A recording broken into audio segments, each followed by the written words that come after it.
rests at ease in God's bosom.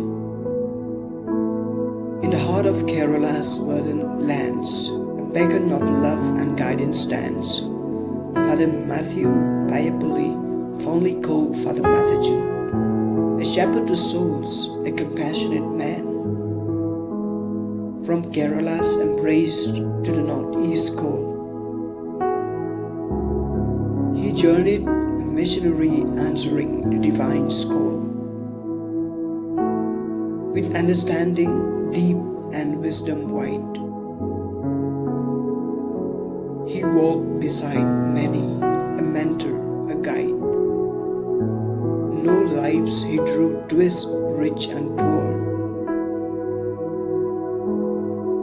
For all were children in his loving lure.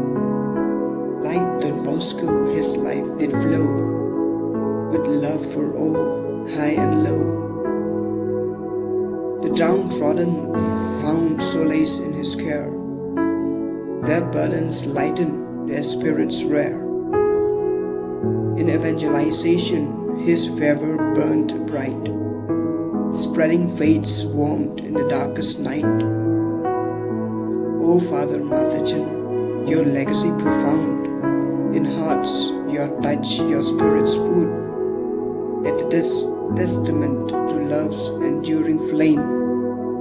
In every life, your touch, you forever reign.